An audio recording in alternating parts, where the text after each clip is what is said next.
Yeah, it was really a very well-designed room, actually. Well, So thank yeah, I you. could actually see people's eyes. I saw you sitting there.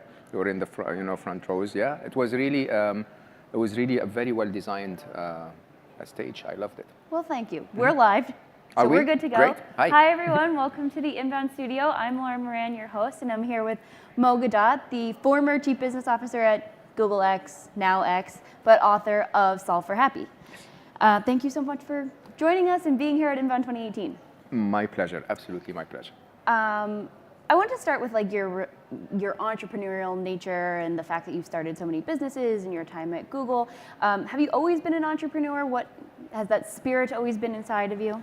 What's there to be? I think we're all born that way. Actually, we get distracted, if you want, through our lives. If you let your actual nature continue, you will be adventurous. You will take risks. You will be an entrepreneur. You'll build things.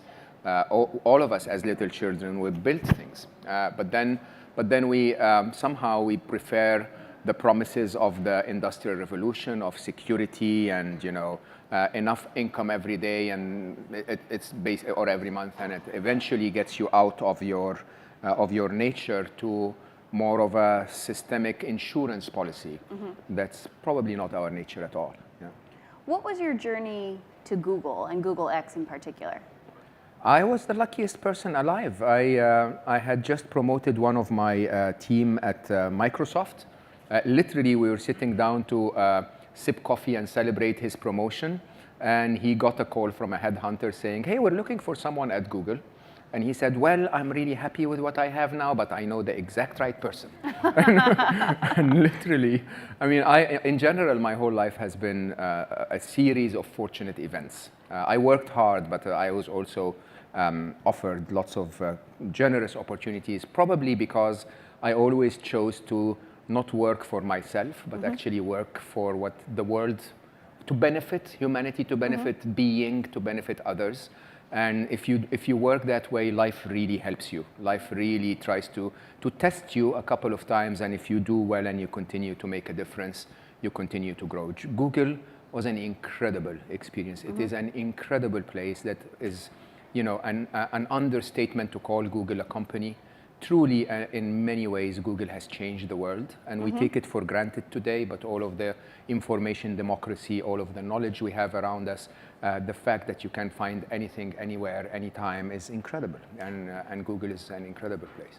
Are there any projects that you worked on that you're particularly proud of in terms of the impact that they made? I did. I mean, I was fortunate enough to be the first, if you want, emerging markets executive to expand Google's businesses, mainly in the Middle East and Africa and in Eastern Europe, but also I had a very high impact on the rest of emerging markets around mm-hmm. the world. And so I eventually ended up contributing to opening half of Google's offices worldwide. And to open a Google office is not to just hire a few salespeople. It really is to kickstart the internet, have a local language, a value to the internet, have a commercial value to the internet, give a lot of knowledge to people, and then as a result have sort of earn the right mm-hmm. to have a business mm-hmm. After you've actually made a difference to the country. So I've done that in so many languages and so many countries around the world, and it definitely is a big contribution to our world today. And now you're on a mission to make 1 billion people happy. Trying really hard, yes. Tell us about that. Tell us about that mission, how it came to be, and the journey that you're on. Sometimes the most unfortunate events of our life are probably the most pivotal. I lost Ali, my mm-hmm. wonderful son, due to a human error, to a medical malpractice, if you want, back in 2014. And Ali has taught me so much about happiness. I've been working on happiness as my primary topic of research since for 14 years by then. And when Ali left our world, instead of closing my door and crying, I basically realized that this was not going to change anything. It wasn't going to bring him back. Mm-hmm. I was reasonably peaceful. His family, his mother, his sister were incredibly, amazing at the way they handled the loss of him. And so instead of closing my door and crying, I sat down and wrote the happiness model that we developed together with the intention of changing lives as a result of his loss. So you know how they sometimes say a life for a life? I honestly, in my heart, I didn't feel that Ali's life was worth a life. I said Ali's life was worth millions of lives. So I basically wanted to give life through, in the form of happiness, to 10 million people. And as I was just saying about entrepreneurship and about successful careers and so on, when you set your purpose to make the world a better place, the whole universe helps you. So I got the best agent in the business to help me to get the best publishers in the business. We launched 30 languages, or at least signed 30 languages, even before the book was completed. And then within 6 weeks, my videos were viral enough to reach beyond the 10 million people. I don't only measure people who watch the message, but I also measure people that take an action as a result of watching the message. And so yeah, within a couple of months, the small team decided to upgrade the mission to 1 billion happy. 1 billion happy is probably the most pivotal mission we have in our world today. It's not going to happen just because of me. There are so many incredible teachers and gurus and people, just normal people who are spreading that message, but it's definitely very timely. And it's definitely something that our world will need more and more as the machines take over and we go into the age of artificial intelligence and robotics. I want to talk a little bit about the equation, and I guess more specifically the fact that happiness to me seems like something that's intangible and not computable, but you say in many ways the exact opposite of that. Absolutely. So how have you broken down this idea and turned it into something mathematical? Yeah, I mean, our universe is very complex. That doesn't mean it's not predictable. You understand the difference between them. Huh? So fitness appears to be a big puzzle. There must be like 14 million personal trainers out there in America suggesting 4,500 different methods, right? Fitness is complex. Yeah. But at the end of the day, it boils down to eat healthy, work out 3 to 4 times a week, right? If you do that, you're eventually going to end up being fit. Similarly with happiness. Happiness follows a very predictable equation. The events of your life as compared to your expectations of how life should be is the result of your happiness or unhappiness. Happiness is equal to or greater than the events of your life minus your expectation of how life should be. Now, when you put it that way, unhappiness truly becomes a simple survival mechanism. It's your brain looking at the world around it and attempting to understand if this situation I'm in right now is safe for me or not. Yeah. Because our brains are talking to us all the time and we don't listen to them at all, when they realize that there is something that actually requires your attention, they alert you in the form of an emotion. It's not just another thought like, hey, by the way, the bottle is blue. It doesn't say that. It says, you know what, I'm going to pinch you and make you feel worried or make you feel guilt or make you feel shame. All of those negative emotions we associate with unhappiness. Now, because of that mechanism, we end up looking at every event of our life. They say up to 60,000 times a day. And finding 60 to 70% of those, believe it or not, research will tell you that in the adult brain, 60 to 70% of the thoughts are negative.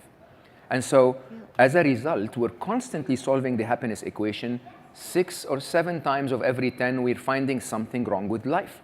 And instead of seeing unhappiness for what it really is, an alarm, like a fire alarm. If the fire alarm goes, there's no point goes on, there's no point sitting here and listening to it. You should take action to get away from the fire. But we don't do that. We sit and we let our brains torture us over and over and over. If you understand how the happiness equation works, you start to find that most of the time we're unhappy because we're solving the equation wrong. And we're solving the equation wrong because the modern world tries to convince us of certain illusions and certain concepts that are not true at all. Once you remove those one by one, what is left behind is your default state as a child when you were born happy. Yeah. The 60%, 70% that are negative thoughts, is that, do you think, a biological thing or a product of the environment that we're all in. Of course it's biological. It's a survival mechanism. Yeah. What good is it for you to see a car coming by and say, wow, I love Jaguars? It's like, has no benefit to you whatsoever, right? If you see a car threatening you, you want to get out of the way. Yeah. And your brain truly is just concerned with this. It looks at everything around it and says, this is wrong. She's wearing a white shirt. What does she mean by a white shirt? Come on, brain. Like, seriously, where do we get all of those thoughts from? Yeah. We're constantly looking for what's wrong. Now, the truth is remember the X-Files? The truth is out there. Yep. Honestly, if you're sitting here, your life is good. Yeah. Right? Your life is okay. I mean, it's not perfect. It's never going to be perfect. Life is designed to be harsh sometimes, just like a video game is designed for you to find some challenges on the way, right? But that doesn't mean we have the right to be unhappy as often as we do, right? If your boyfriend's annoying, there is 3.4 billion other men out there. It's like, seriously. Imagine if he was the only one, right? And then it would be a problem, right? And I constantly try and ask people to see the truth, to factor the actual event and a realistic expectation in your happiness equation. Once you do that, 90% of the time there is no reason to be unhappy. Yeah, of course, every now and then, Ali died. It's a reason to be unhappy. But even then, you ask yourself, what can I do about it? And if I cannot, can I accept it? Can I, one of my favorite concepts in the book is a concept I call committed acceptance. Can I accept it not out of weakness, but out of strength, that this is now the new baseline of my life? And there's no point denying it. It's the new baseline. How can I make tomorrow a little better than today, knowing that this is the new reality of my life? And that approach, by the way, is what makes entrepreneurs successful. It also is what makes happy people, by definition, 12% more successful than unhappy people, because they just don't dwell on the negative. If something happens, they either ask themselves, can I do something about it? If I can, do it. If I cannot, can I accept it and do something about the rest of my life so that the rest of my life becomes better? You also talk a bit about like reasons for happiness versus like the patterns of happiness. How I guess can we all be more aware and more present to be able to see and understand what those patterns actually are, to then act on them or embrace them or whatever it might be? So I focus more on reasons for unhappiness, by the way, because if you remove the reasons for unhappiness, your default nature is happy. We were all born happy.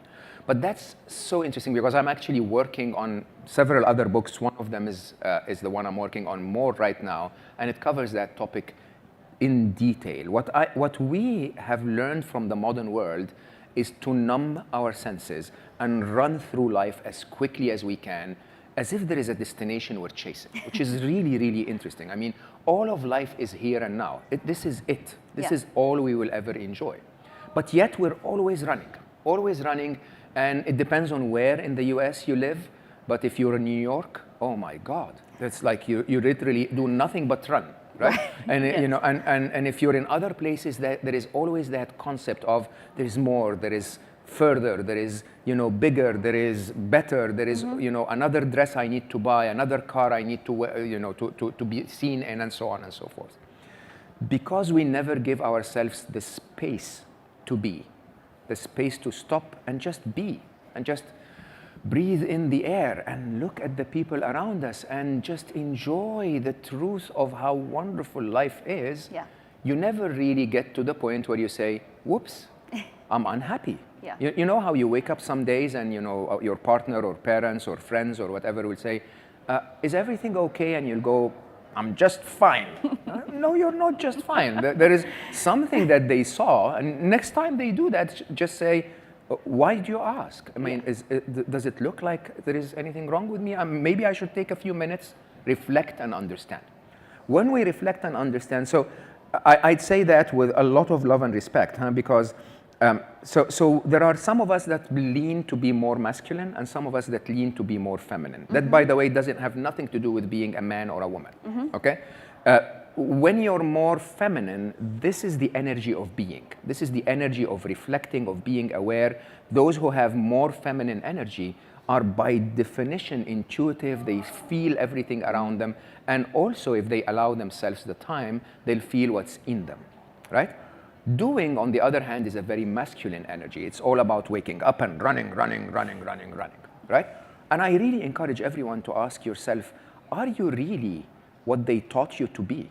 We run so hard, we do, just for the sake of doing. And we never really ask ourselves, why did I do that? Like, did I ever give myself the time to be? Yeah. And so the game is, how do you balance that masculine and feminine energy? How do you move from being to doing, to being to doing? You stop and reflect and say, I'm not feeling well. What's going on in my head? What thoughts are there? Are they true? Can I do something about them? So you find them first, and then you analyze them, and then you find the next emotion, and then you analyze it, and then you find the next emotion, and you analyze it. It really is a very systemic, reflective process that ends up putting you in a place where, just like you have, all of us have unhealthy habits in the way we eat or the posture when we sit and so on, you can actually fix your habits that make you unhappy just through that cycle of being and doing and being and doing and being and doing. We had Deepak Chopra here last night Amazing. for the opening keynote, and he spoke a bit about, you know, the role of yoga and meditation and things like that in his life in particular. Do you have any practices, maybe like that or otherwise, that help you with that presentness or mindfulness or switching between the being and the doing and being aware of those moments? Deepak's amazing. So I actually had the pleasure of being next to him on stage a few weeks ago, and he spoke about the whole idea of consciousness, which I think everyone needs to pay a lot more attention to. I am I hate the word warrior, but I'm a modern day warrior. Okay, I work 14-hour days, and I tend to believe that happiness is nothing new. There has been, however, technologies for happiness that were developed 2,400 years ago that work really well. But we, with our modern lifestyles, don't have the time to implement them, right? So we end up limiting our meditation, even those of us who meditate, to 10 minutes in the morning, and then that's not effective at all. I saw a statistic recently, less than 8% of all people in the UK, for example, will meditate more than once a month. At least once a month, okay? And you need to ask yourself how many of those do it every day and how many of those do it long enough. So while it works, we sort of don't have access to it. My tips have been to include mindfulness, presence, being, awareness in every single minute of my time, every single minute of the day. So I don't know if you've noticed, I've looked every single one of you in the eyes, okay? I felt you, I connected, I found who you are, I saw your smiles, right? I listened to your questions attentively. Believe it or not, I sat in here, and one of the exercises I always do in my mind is I notice every red color in the room. I notice every blue color in the room. I notice, right? When I walk to work, I tell myself it's not going to be the time to listen to another audiobook or to respond to emails. I will take one beautiful picture every morning, right? You will be amazed at what you will notice. There are actual butterflies in America, right? I'm serious. Birds are singing. You just have never seen them, attention, right? And that's the whole point. The whole point is, are you even alive? Yeah. When you go through life that way. And I make an analogy to Pink Floyd's song. I don't know if you've heard Time. They say, and then one day you find 10 years have got behind you. No one told you when to run. You missed the starting gun, right? And that's the truth of most of our life. We look at our lives and we look back and we say, where did the last 20 years go? Yeah. You know where did they went? Where did they go? You were living inside your head. Yeah. You were not living them. You were not absorbing the beauty. Even the harshness of life is beautiful. Okay, even the harshness of life makes you feel alive. You understand? It's not about just getting spoiled with experiences that are all, luxury. Sometimes to see your daughter cry and to hug your daughter while she cries is the most living experience you will ever live. We escape all of that. So I learned. I actually don't meditate. I never sit down and say okay? But I meditate 16 hours a day. Believe me, every single second of every single day, right? I have alert signals that are repulsed by unhappiness. If my system suddenly says, oh, by the way, she just did something and I'm gonna sit on the corner and dwell about it, literally I jump. I'm like, no, what good is this going to do? I'll come to you and say, why did you say that? Yeah. Right? And that alert system to make happiness a reality in your life, to make living the reality of your life, believe me, I lived 45 years in the pace that America has taught the world. Yeah. And then I started to observe everything. The last 5 years of my life, they felt longer than the previous 45 years. I lived. I recall them because I lived them. I noticed them. I absorbed them with every single experience, including the painful experience of losing Ali. Mm-hmm. I felt it. I completely connected to him through the entire experience. This is how we should live life. Not another car, not another mobile phone, not another dress. It's all a waste of your life. When you get them, you'll put them in the closet. While 19, nice? Yeah? $19 t-shirt. Yeah. That's really all you need. Yeah. You have the opportunity to speak to so many people and travel all over the world and on this mission. Are there, in particular, people or things along the way that you admire or are particularly inspirational for you as you sort of continue and carve this journey? So the first observation is, I was actually texting today in the morning a friend, and we were talking about how amazing it is. When you're on stage talking to 8,000 people, it's very, very different than where I was standing while everyone was passing. Yeah. And you actually see that we're all exactly the same. One person was passing and she looked like my friend Jana. And I was like, oh my God, there are so many Janas, so many Anitas, right? And Yeah. we're all so amazing as humans, so much complexities and layers and so on. And it really is enriching to connect at that level. Having said that, I have to say that in the West, we've been educated to be unhappy. We've been trained consistently to be unhappy. You go to Latin America and you understand, right? No one really cares about what their 401k is going to look like, right? No one really cares in India if they're going to eat tomorrow. Mm-hmm. And they're the happiest people you can ever come across. Why? Because they're here and now, and they understand the reality of life. Mm-hmm. And so it interests me so much to understand the cultural differences. There are countries around the world where if you smile at someone in the street, they'll think you're mad. If in America, with all love and respect, if you're so happy at work, your boss is going to go like, are we paying her too much? It's like, what's wrong, right? Now, I will ask you to change this. I will ask all of us to start and say, hey, it's my birthright. Yeah. I deserve to be happy. Yeah. And by the way, if going to work and my boss thinks it's weird to be happy, it's the wrong place to work. Yeah. Like seriously, find another place, like go to a Google or a nice, a different place. There are so many of them popping up across America. Don't jump tomorrow, right? But just plan over 6 months, right? The reality is we forgot. We forgot why we're here. We're here for 2 reasons, okay? We're here for happiness and compassion. I'm just boiling down my entire life experience. We're here for happiness, not just to go and surf in Sydney, or somewhere in Australia, right? We're here for happiness because happiness is our optimum performance, right? When we're happy, we're more productive, we're nicer to people, we build beautiful things and we enjoy life. This is like being healthy, right? And we're here for compassion. We forgot. We're so individualistic, and once again, I apologize. It's such an American export to focus on the individual. If you come from where I come from, it's all about the community. Yeah. We all succeed together, and it doesn't matter if one of us has a slightly bigger car than the other, right? It's all about compassion. We are heading into a world where beings that we've never expected are going to happen. Non-biological beings are going to be smarter than we are. Within 15 years from today, the machines we're building are going to be smarter than we are. Funny enough, there are, however, going to have the same value systems we have.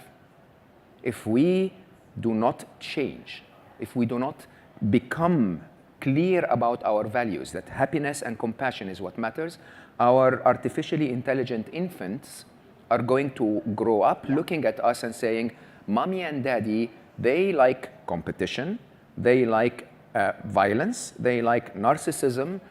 Maybe I should like those too. Maybe I should, take everything that stands in my way out of the way. And then you go ask them, those machines are going to be in charge. You're going to tell them, what can we do about global warming? They'll say, you're the problem. Yeah. I'll get rid of you, right? Yeah. Somehow it is about time Yeah. that we realize why we're here. We're here for happiness and compassion. You've been here with us in the studio. You've been on the stage, in the main stage. You've been around the event. Now that you've had the opportunity to see everything here and be with all of the attendees and audience that's here, I have one final question. What does Inbound mean to you? So seriously cool and not serious. I absolutely loved it. So I will start by saying, we were talking before the recording, there is something about that stage that felt so personal. Okay, so the lights were right, but I could actually see you, right? Yeah. The sound was right, but it wasn't, back in my own head. There was such an interesting personal connection. And then I was photographed in that little bathtub with the rubber duckies, okay? I mean, like, that's the highlight of my life. Rubber duckies, like, doesn't get better than this, right? But there is that incredible personal delivery of incredible value in a not so serious way, which I absolutely admire. I thank you so much for having me here, and thank you so much for the opportunity to have spoken to so many wonderful people. Well, we thank you for being here, and I think we're the lucky ones, and thank you so much for joining us here in the Inbound studio for this conversation. It's been absolutely amazing, and your message and the idea of, thinking about happiness in this way is something that more of us need to do. You're closing, but I'm not. Oh, remember, there is 1 billion happy. I'm not going to reach 1 billion people. Every one of us has to take charge of our own happiness, invest 1 hour a week, 1 hour a day, 4 to 5 times a week to learn about happiness, and then pay it forward. Tell 2 people who tell 2 people who tell 2 people. I promise you the math is right. If each of us prioritizes happiness and tells 2 people who tell 2 people, in 5 years we will reach 1 billion happy people. I love it. There's a lot of people watching out there, so absolutely. There's even Everyone more. Here. Yeah. Thank you so much for coming and being here. It's been absolutely wonderful. Thank you so much. Thank you, everyone.